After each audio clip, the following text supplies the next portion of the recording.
Under Section 1140.30A1, a manufacturer, distributor, or retailer can advertise cigarettes and smokeless tobacco products using the brand name of those products in many different mediums. The regulation specifically designates several of them, and I'm going to review several. Newspapers, magazines, periodicals, other publications, billboards, posters, placards, non-point-of-sale promotional material, point-of-sale promotional material in audio or video formats delivered at the point of sale. Now, what happens if a manufacturer, distributor, or retailer wants to advertise in a different medium that isn't delineated in that regulation? Well, they have to, within 30 days before the use of that medium, they have to notify the agency. They need to identify that medium, and they need to identify the extent to which the ad or the labeling may be seen by minors. Now, these restrictions on promotion and advertising apply to the ads. They do not apply to the packages. That's the immediate container packages of the smokeless tobacco product or the cigarette. Now, under this Tobacco Control Act, the agency is required to issue regulations that have warning requirements for smokeless and cigarettes. And that's a separate requirement. That's not covered under this reissued 1996 rule.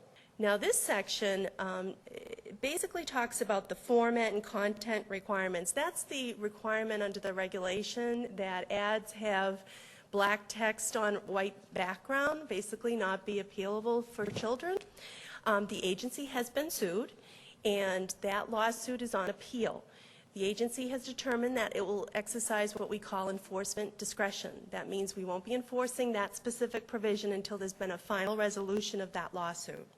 Now, under this section of the reissued 1996 rule, it states that the audio format, that's the format in these advertisements, have to be limited to words only, with no music and no sound effects. The audio with the video shall be limited to words only, with no music and no sound effects, again, making it appealable to children and minors. This provision of the reissued 96 rule requires that items cannot have the brand name anymore of the cigarettes or smokeless tobacco products. So no more can you have towels or ashtrays with the big brand and the logo written across of that cigarette or smokeless tobacco product. Now, this provision restricts gifts. You cannot give a gift in exchange for purchasing the cigarette or smokeless tobacco product.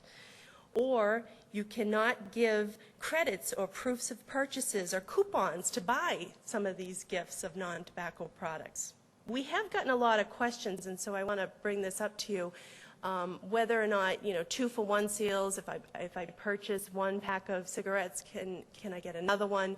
The regulation applies to non-cigarette and non-smokeless tobacco products. So you could, in fact, still have that type of program. You can't get, say, a lighter free in exchange for purchasing a cigarette. Now, this restriction under the promotion and advertising provisions of the reissued 96 rule prohibits manufacturers, distributors, or retailers from sponsoring or causing to be sponsored any athletic, musical, artistic, social, or cultural events under the brand name or logo or color patterns of the cigarette or smokeless tobacco product. However, under the corporate name, so manufacturers, distributors, and retailers can, in fact, still sponsor or cause to be sponsored any of those athletic, musical, cultural, social events under the corporate name of the cigarette or smokeless tobacco product. So an example would be ABC Corporation manufactures and sells XYZ cigarettes. So they can't sponsor an athletic event like a basketball game under the name XYZ cigarettes, but they could, in fact, sponsor it under the name ABC Incorporated. So that's the difference in the regulation.